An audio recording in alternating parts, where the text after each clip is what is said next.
Hi, Dave Dog here. This is the Bradford Park Avenue Road to Glory save, Season 11, and this is the season review. We finished mid-table 13th with 65 points, 15 points outside the playoffs. Let's just update you what happened in those playoffs then. So, upsetting the form as the table goes, Port Vale beat Altrincham. Remember, Altrincham won their first 13 games and looked like they were going to run away with the league. Ended up finishing 4th and 7th placed. Port Vale, the final team to make the playoffs, beat them 1-0 after extra time. The other match was 5th place Boston against 6th placed Leyton Orient, and it was Boston who won an 8-goal thriller, 5-3. Those two went through to the semi-final to play against 3rd place Yeovil and 2nd place Dagenham and Redbridge, and this is how it went. Yeovil beat Port Vale 1-0. We played Yeovil in last game of the season. They were my tip to get through, and they got through to the final by defeating 7th place Port Vale by a single goal. The other semi-final, Dagenham and Redbridge, made it the 2nd and 3rd place teams going through to the final, beat Boston 2-0. And as I tipped, Yeovil won it. What a thriller it was as well, 4-3. Let's just have a look at how the scoring went in that one. I actually watched the highlights of this one and it was a good game. Yeovil should have won a lot more easily. Blake, Evans, and in the 3rd minute of added time, McCluskey gave them a 3-0 lead at half-time. I don't know what the Dagenham and Redbridge manager said at half-time, but they came out flying and within 12 minutes had equalised the score through Wangusi, Mura penalty and Rose. So 3-3 after 57. Back into it, Yeovil, 61 minutes, Blake made it 4-3, and that's the way it stood. And it's Yeovil who move up with Northampton into League 2. So that's how the playoffs ended then. Let's carry on now with the season review, and it's happened again. We have no formatted season review. The news page came up, but there was no link to click on to go into it, so I'm having to make up my own.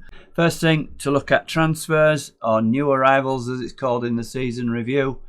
Quite a few incoming. Charlie Finney, free transfer, definitely a backup player. He was just on a non-contract basis as emergency backup. He played quite a few games. If we look at that, he played 30 games in all, 14 starts, 16 off the bench, and 1 goal, 2 assists in that, 6.77. So not bad.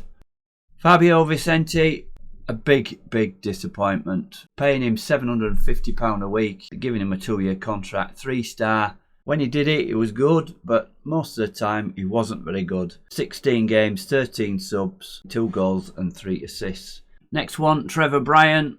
We were looking for centre-backs who could also play full-back. He was the left-sided one. He's played most of his games as a left-back. If we look at his stats for the season, 30 appearances, 29 starts, 1 sub, 3 assists. Same on the other side, Harvicle, quite pacey for our team anyway. Not massive pace, but 12. He played central defender on the cover towards the end, but he also played a lot of games at right back. 20 games, 4 subs, 1 assist, 6.8. Pretty solid start to his career for us, and we're looking for better things next season. Harvicle. Phil Henderson came in as midfield. He's also a striker, and that's the position he wants to play, although on the occasions I've played him there, he hasn't played as well. He's played better in midfield. 17 games, 1 goal, 3 assists, 6.79. Maybe I'm thinking he's better than he is. But for Crewe last year in League 1, he'd scored 7 goals in 27. I'm going to try and give him his wish and play him up front, I think. If we can strengthen the midfield, then he could be one of our strikers. Mark Pearce, backup goalie from Sheffield Wednesday, free. Alex Hockney, I found out it's pronounced. It's Irish, and he has come in as a youth player from Luton. And in the last episode, I was telling you the other players. Mike King has had a change of mind. The right back from Man City has signed for us. That is a good one. 3.5 stars, possible 4.5 stars. We had to pay him £975 a week, but it's a lot less than he did want. He wanted about £1,500 a week. He probably found that there weren't as many teams in for him as he thought. So 2 of those young players from Premier League clubs have come in. We've also signed George Walters. He's a striker, 23 years old. He's coming as a squad player on £400 a week. If we look at his career stats, he was at Bolton on loan. Last year, 5 goals in 29 games, so not fantastic at 6.5, but he's got a lot of potential. We'd really need a bit more in the forward line. If we look at him, he's 5'11", finishing 7, dribbling 14. He can also play on the wing as well, and just really to make the numbers up, George Walters. So if you go back to the outgoing transfers, Zach Scott went out on loan to Shildon. Not a bad season for him. Obviously a lot lower level, but he scored 10 goals in 33, 3 assists and 6.87. So he may go back out on loan next season. Frankie Edwards, our signing for free, and we made £16,000 selling him to Stockport. Never really played well at all for us. Had 1 or 2 reasonable games. Let's have a look how he's been doing for Stockport. Just the 2 games and come on a sub. So nothing really much there either. And that's in League 2. We got a good fee for him at 16,000. The other one, Gerard Ademir, went out on free to Dunstan in January, same time as Frankie Edwards went out. And those were the outgoing transfers. Difficult to say which is our best signing. Of them all, it'd be between Brian and Cull for me. 2 solid defenders, and probably just give it to Cull, I think. But there's not much between them. Both good signings. Let's go through the results we had then last season that got us into that mid-table position. And season started off fairly well. Good pre-season. We then won our first 2 matches away to York and home to Northampton, who won the league. Really, I didn't realise we'd beat the eventual champions at home, second game of the season. Then lost a couple to Rochdale and Altrincham. Altrincham were flying at that time. 4 wins, 3 draws in 8 games. And then it started getting a bit tough in October when we started playing 2 games a week. Lost away to Telford, who finished just outside the playoffs. Lost at home to Worthing. We then beat Mickleover 3-1, an easy cup win in the 4th qualifying round. We then had 3 successive defeats in the league.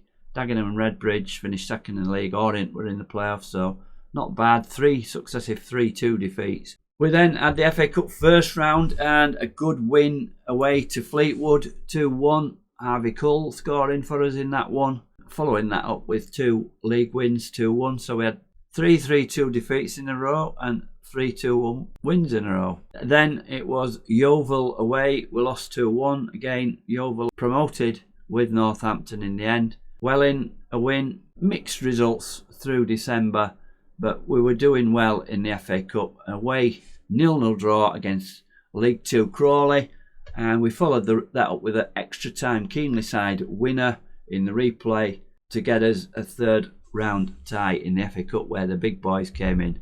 Did we get one of them? No, we didn't. We got York, although we did beat them 2-1 at home.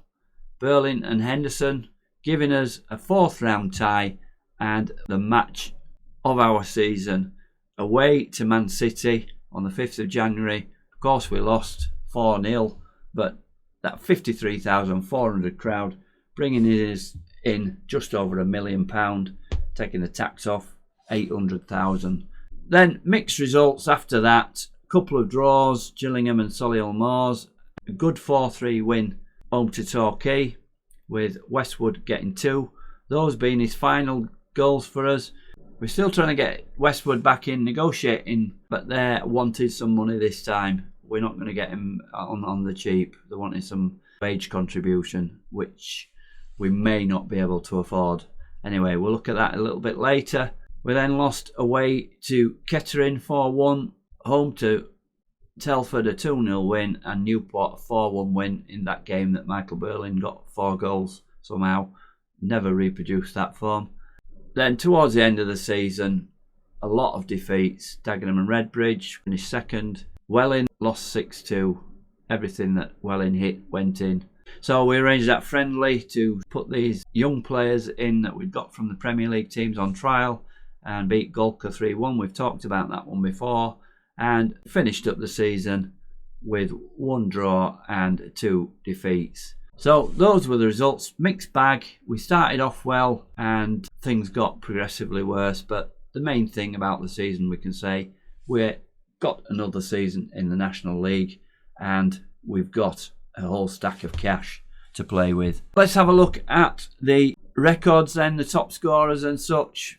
So we'll just look through this page then, the history this season. League positions, the highest position we were in second, probably very early on after we won those first 2 games. The lowest position, 15th, so we were never really in any trouble of relegation at all. Attendances, the highest attendance, 3,268 for that 3rd round tie against York.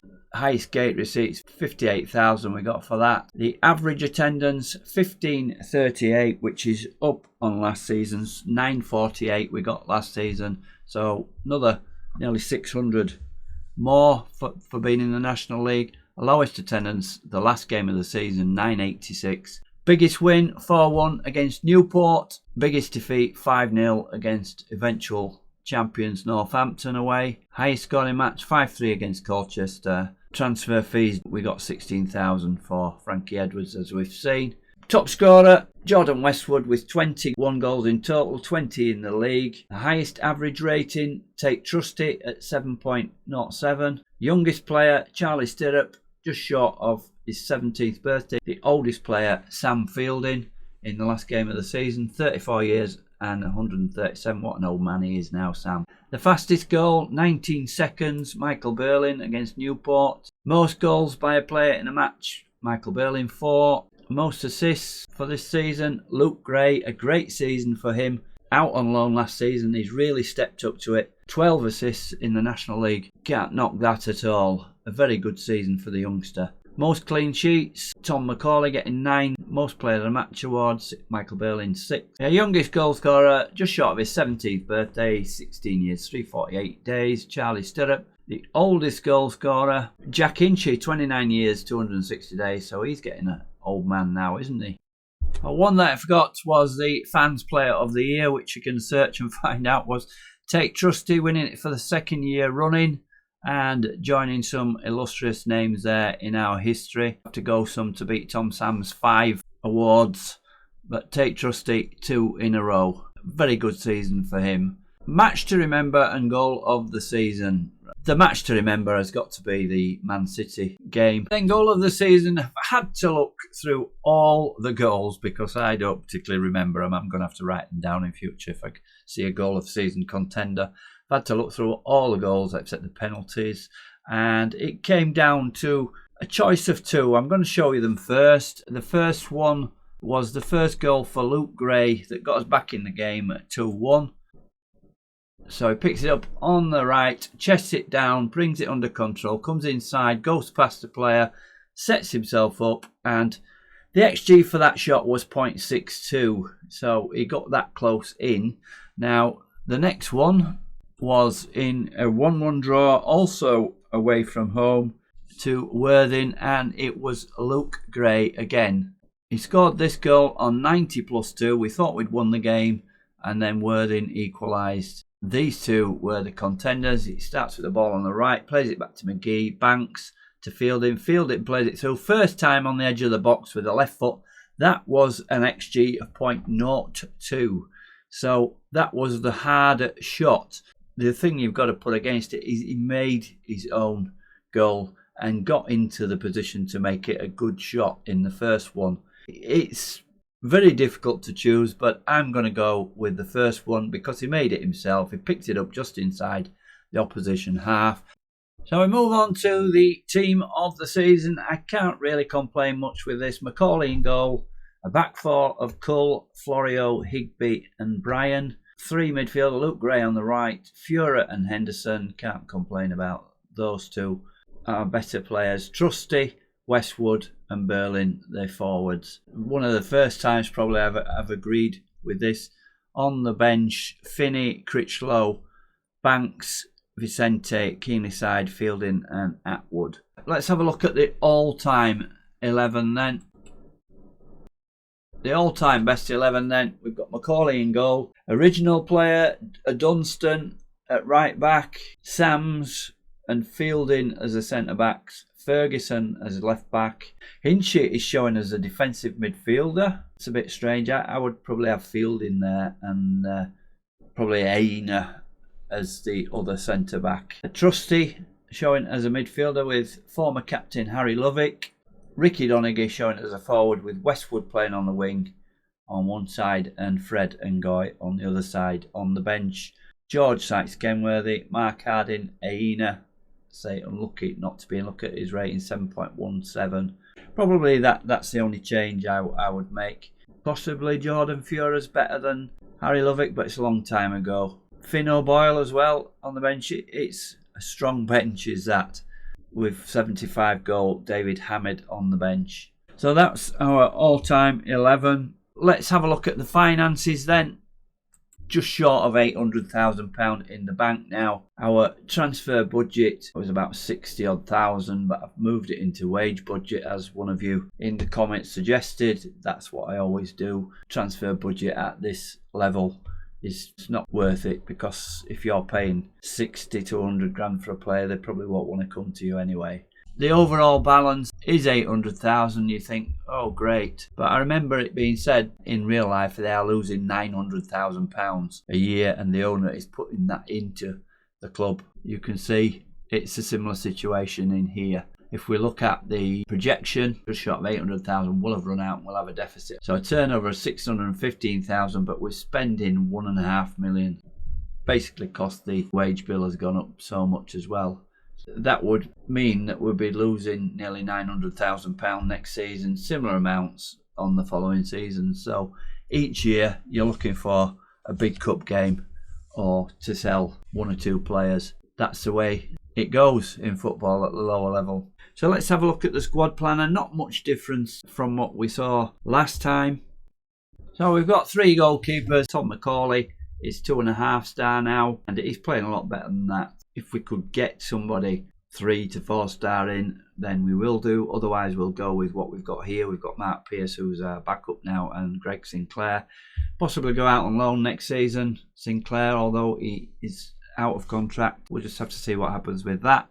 We've got in Mike King as our right back, 18 years old. Not a lot of experience, but I'm hoping for good things from him. We've got Harvey Cull as a centre back, and Higby with a backup of Brian for the other side. Again, we need some more players in. This is very early days. We're in the beginning of June. Left back, Trevor Bryan was a good player last season. Again, we need a backup.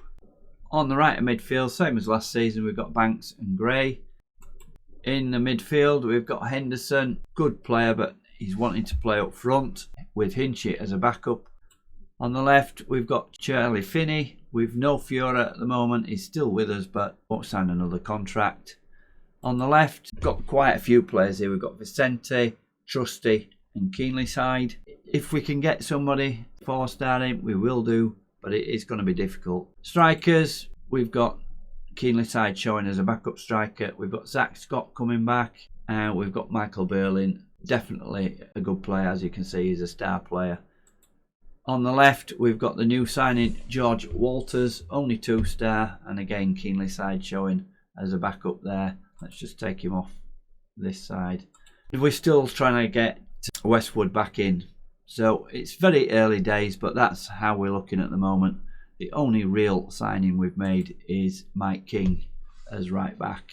We're going to just show you the state of play with our fabulous under-18s. National Under-18s League Northwest, we've won it again. Not by as many points this time, only 10 points this time. We won by about 20 odd points last time. We only lost 3 games, 80 goals for, 23 against. What a goal difference, 57. So all's going well with the under-18s. What we need now is to bring a few more players through. So I'm going to play on a bit, and we'll come back with updates as and when we make transfers or as and when there's any major news. So an update then, we've moved on to the 23rd of July. We've played some friendlies, more about those in a little while. But let's just have a look at how we've strengthened the team. Defenders we definitely needed, and that is what we've brought in. We brought in Scott Butler, a 30-year-old centre-back, as a squad player. He has won under-21 cap for Wales back in the day. 2.5 stars. A no-nonsense centre-back. £220 a week. He's pretty cheap. Just have a look at his career. He's been playing for Rushall for the last 3 years. Last year out of the league, but 2 previous years in Vanarama North. 6.7. Prior to that for Notts County in the National League. Again 6.8, 6.79. So solid player for backup. The other player is also a centre-back, Nino Adam Malachi. 20-year-old, he can play left fullback, left wing back. He's 2.5 star, and again experience. Let's have a look at his career. Released from Bradford City after 6 seasons there. Didn't play at all last season. Prior to that, League 2, 33 appearances, 1 goal, 6.82. So good for League 2 at 6.82. He's also a squad player. So these are backup players to Sal Higby and Harvey Cull. Harvey Cull, we've turned down an offer of $21,000 for him from League 2 Cheltenham. Of course, he came in and said, why have you turned this down? We've agreed if we get a fee of $40,000, then he will be on the move. That's his valuation. Still wanted by Swindon. If Swindon come in with $40,000, we will be looking for another centre-back as well. The positions we want now are a defensive midfielder. We've only got 1.5 star between Finney and Hinchy, both non-contract, so we could lose either of those. And we need a striker. Jordan Westwood, we're not going to get him back and forwards with offers. Last season we got him because we offered £100,000 fee that we could pay for him. It wasn't fixed. So we've gone in this time and they're wanting that again, but the option isn't available. It's greyed out and we can't do it. We'll go back in again later possibly. Up front then we've got Walters, our new 23-year-old. Only 2.5 star with Keenly side as a backup to him. Berlin on the other side, 3.5 star with young Zach Scott as backup to him. So as I say, we need a forward and a defensive midfielder. If we look at the transfers, we've also sold Morty Atwood to Exeter, 6,000 plus 1,000 add-ons. He got upset and wouldn't sign another contract. His value was 0 to 18,000, so we let him go pretty cheap. Oliver Oinson, again another one. He signed a new contract. Part of that contract was saying we'd offer him a loan deal. The idea was to loan him out somewhere in England or Scotland or even. The only offers we were getting from Icelandic teams, and he's gone to this one, Icelandic 3rd Division team. But we have got a recall on it, so we could call him back. So let's have a look at how we've done in the friendlies. First one against Kendal, an easy 4-0 win. George Walters on the score sheet, along with Alex Hockney getting 2 goals, and Oinson got the 3rd one. We then played our usual Bradford City game. Big crowd, 4,000 capacity crowd, 1,500 Bradford City fans and 2,500 of our fans. I think it'd probably be the other way around if anything. But we conceded 2 early goals, 10th minute and 25th minute penalty. After that we played reasonably well. Tom McCauley kept the score down. Not a bad result overall. We then played Crewe. They're also mid-table League 1 last season, and we got a 1-1 draw. Charlie Stirrup equalising on 71 minutes, and this one we were much more in the game with this one, but again McCauley having a good game. We then played Peterborough Sports. They're now in Southern Premier Central, and pretty easy 3-1 win in the end. 2 goals for Berlin and another for Hockney, making it safe on 90 plus 3. We've just got the 1 game left, which is today, Matlock away, and then we're into the first game of the season, Newport at home on the 30th. So I'm going to play Matlock away off camera. We'll see the highlights of that one and we'll come back for Newport at home. The media is predicting us to finish 22nd, 3rd from bottom, so relegation. If we look at season preview, similar position from the bookies, 22nd, joint 2nd favourites to go down. Newport the favourites who we play in the first game, so we could get off to a good start. So new teams promoted into the league: Havant and Waterlooville, Stevenage, filed, and the bookies' favourites out of them are Aldershot at 11-2. Relegated from League Two are Carlisle 33-1 and Cambridge 50-1. So those are the new teams in the league. Just the thing on money, the chairman is looking to move on. This was a rumour. It's now being said that a consortium might take over. Before that, it was saying another board member was going to take the chairman. A lot of rumours spreading around at the moment. Obviously, the books are looking a bit better for any potential takeover. So we're going to come back, as I said, for the Newport game, the first game of the season at home, and we'll show you the goals from the Matlock friendly. So thanks a lot for watching. If you've got any comments, please feel free. Always happy to speak about the save.